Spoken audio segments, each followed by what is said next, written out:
banyak pertanyaan seputar pertengahan di Sya'ban ini. Sampai terakhir kami dapati kemarin di Jakarta tentang pertanyaan tersebut. Bagaimana tentang keterangan-keterangan hadis yang menyebar seputar keutamaan atau amalan-amalan di pertengahan Sya'ban, khususnya baik di malam Sya'bannya ataupun di siangnya. Penting kami sampaikan, setidaknya hadis-hadis seputar pertengahan Sya'ban kita bisa dapati ada satu yang kualitasnya sahih, ada satu yang kualitasnya dhaif, dan selebihnya umumnya palsu. Selebihnya umumnya palsu. Saya ambil contoh yang palsu misalnya. Anda bisa temukan ini di kitab Ibnu Majah. Kalau punya kitabnya Sunan Ibnu Majah jilid pertama halaman 421, atau di Sunan Al-Baihaqi Syu'abul Iman jilid ketiga halaman 387, atau kalau Anda memiliki kitab Silsilah Al-Ahadits Ad-Dha'ifah karya Syekh Muhammad Nasiruddin Al-Albani, Anda bisa temukan di nomor hadis 2132. Baik, riwayat ini disampaikan oleh seorang bernama Ibnu Abi Sarba.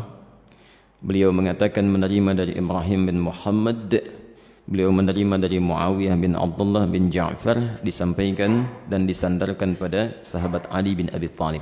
Alhamdulillah. Hadisnya barangkali sangat populer, pernah Anda dengar. Idza kanat lailatun nisfi min Sya'ban, jika telah tiba malam pertengahan bulan Sya'ban atau malam atau di hari pertengahan Sya'ban, faqumu lailaha, maka hidupkan malamnya dengan banyak menunaikan salat, wasumu naharaha, dan siangnya lakukan dengan puasa. Faman min mustaghfirin, maka siapapun yang bermohon ampunan kepada Allah, maka Allah akan mengampuni orang yang memohon ampunan itu. Pernah dengar hadis ini? Itu statusnya palsu ya. Hadisnya palsu. Hadisnya palsu. Cacat palsunya ada pada seorang bernama Ibnu Abi Sarbah, orang pertamanya. Ini dinilai oleh para ulama hadis sebagai orang yang sering memalsukan hadis. Adapun yang dhaif Anda bisa temukan di Asnal Matalib jilid pertama halaman 84. Itu disandarkan pada Aisyah radhiyallahu anha, bahwa satu kali beliau kehilangan Rasulullah sallallahu alaihi wasallam di malam pertengahan Sya'ban. Faqadtu Rasulullah sallallahu alaihi wasallam, dan itu bagian Rasulullah menginap di rumah beliau. Ya, diduga beliau sedang ada di tempat istri yang lain. Dicari oleh Aisyah, ternyata sedang ditemukan di Baqi. Ya, beliau sedang berdoa kepada Allah Subhanahu wa taala agar sekiranya Allah berkenan mengampuni para muslim yang telah wafat di pemakaman Baqi.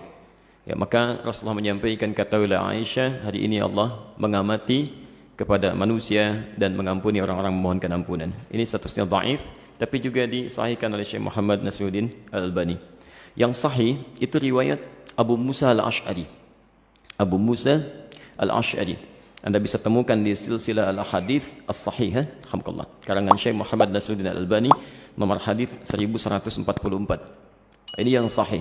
Yang kalimatnya juga singkat, ya, bahwa Nabi SAW menyampaikan Allah Subhanahu wa taala mengamati, bahasanya mengamati, ya, kepada hambanya, ya, di malam pertengahan Sya'ban, ya, di malam pertengahan Sya'ban, dan mengampuni yang memohon ampunan sekalipun sebanyak bulu domba di sekuk kalem. Nah, itu yang sahih. Ya. Ini sebetulnya semakna dengan hadis-hadis qudsi yang disampaikan orang pertamanya 31 orang sahabat senior. Dan itu biasa, keutamaan-keutamaan malam. Misal, yanzilu Rabbuna tabaraka wa ta'ala, Allah kemudian ya menghamparkan rahmatnya ke langit dunia kepada hambanya setiap sepertiga malam. Itu tiap hari itu, ya, sepertiga malam, ya. Maka Allah kemudian berfirman, faqala ya ibadi, hambaku, siapa yang memohon kepadaku aku akan berikan, siapa yang meminta aku akan kabulkan. Faman istaghfara liya, dan siapa mohon ampunan faghafartu lahu, aku ampuni dia. Itu tiap hari. Tiap hari. Jadi kalau Anda enggak minta itu rugi. Dan hadisnya qudsi. Ya. Dan khusus untuk malam Sya'ban, hadisnya berbeda seperti tadi kami sampaikan dari Abu Musa Al-Ash'ari, itu dimulai di malamnya. Kalau tiap hari di penghujung malam. Nah, jadi ini yang sahih. Dan amalannya Nabi tidak menyebut spesifik. Karena itu sahabat itu banyak beramal saja. Ya, ada yang kemudian salatnya qiyamul lail, yang tahajud, ya. Ada yang banyak beristighfar, macam-macam. Dan tidak ada amalan spesifik.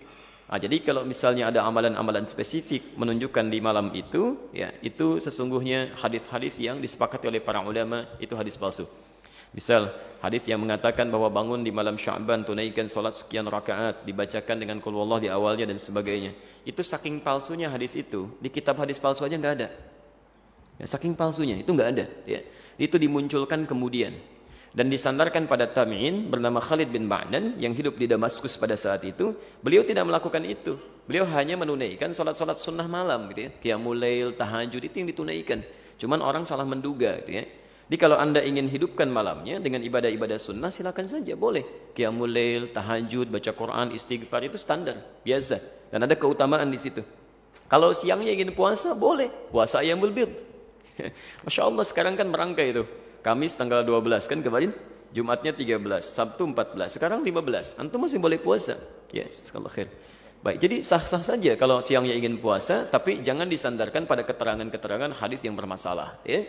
Termasuk ada yang fenomenal itu ya. Jadi zaman dulu nggak ada, sekarang ada tuh. Ya, bahwa pada saat pertengahan Sya'ban buku amalan manusia ditutup, ya. Pernah dengar itu? Baik, kalau ditutup artinya amalan kita nggak dicatat karena ditutup. Di antum bebas saja lakukan apa aja tuh karena nggak dicatat tuh, ya. Mau pinjam handphone teman, mau ngambil sandal di Baitur Rahim karena nggak dicatat tuh, ya. Karena tutup ternyata nggak dicatat. Dan mustahil buku catatan amal seorang hamba ditutup kecuali dia telah wafat. Ya telah wafat. Ditutup tuh setelah wafat. Kalau dia masih hidup dia pasti terbuka, gitu ya. Dan semua akan ditulis dan ditampakkan di akhirat nanti. Dalilnya sahih. Faman ya'mal mithqala dzarratin khairan yarah. Siapa yang berbuat satu kebaikan akan ditampakkan sekecil apapun. Ya, wa may ya'mal mithqala dzarratin syarran yarah. Yang ada hanyalah pena yang diangkat, yang tidak dituliskan. Itu pun bukan di pertengahan Sya'ban atau bahkan di Ramadan, bukan. Hanya dikhususkan pada 3 golongan tertentu. Rafi'al qalam an thalathin, kan? Atau an thalathah. Diangkat pena, tidak dituliskan hisabnya dari 3 golongan. Anis sabiyyi hatta yahtalima, dari anak kecil sampai dia balik. Jadi kalau anak kecil tidak sholat, dia nggak dihisab oleh Allah sebelum dia balik. Itu diangkat penanya, tapi bukunya masih terbuka, catatannya ada. Dia. Tayyib. Kemudian siapa lagi? Wa anil majnuni hatta yufiqa. Ya, anil majnuni hatta yufiqa. Dari orang yang terganggu ya, kesadarannya, baik sampai dia sadar kembali. Yang disebut tidak waras dan sebagainya gitu ya. Tayyib. Nah itu tidak dihisab, tidak dihitung. Jadi kalau dia naik misalnya ngambil mangga Anda, dia lempar, kemudian dia ambil mangganya, Anda nggak usah marah, karena Allah pun nggak hisab. Ya, Allah tidak hisab, jelas ya? Karena dia melakukan amalan berdasarkan bukan karena kesadarannya. Dan yang terakhir, anin naimi hatta yastaiqidha. Ya, dari orang yang tidur sampai dia bangun. Jadi kalau misalnya ada di antara antum, ya tertidur, kemudian subuh lewat sampai jam 10 itu belum dihisab tuh. Nah, saat bangunnya di situ dia tempat sholatnya. Ya, tapi bukunya tetap terbuka, nggak ditutup ya. Kalau ditutup artinya sudah meninggal dunia, sudah selesai. Baik. Dan tidak ada kerjaan malaikat nutupin buku, dibuka lagi tuh ya. Tolong tanyakan kapan ditutupnya, kapan dibukanya tuh. Oke. Jadi itu diantara amalan-amalan yang barangkali penting untuk disampaikan. Jadi tidak sepenuhnya keliru juga beramal di pertengahan Sya'ban, tapi juga tidak sewajarnya jika kita melakukan amalan yang tidak pernah ada dalilnya, ya sekaligus juga tidak ada ketentuan dan contohnya, itu barangkali yang coba kita hindari. Kalau beramalnya silahkan karena tuntunan umumnya ada, hadisnya dan sebagainya. Tapi amalan-amalan sunnah yang memang pernah diajarkan dan dicontohkan untuk dilakukan. Saya kira jelas ya.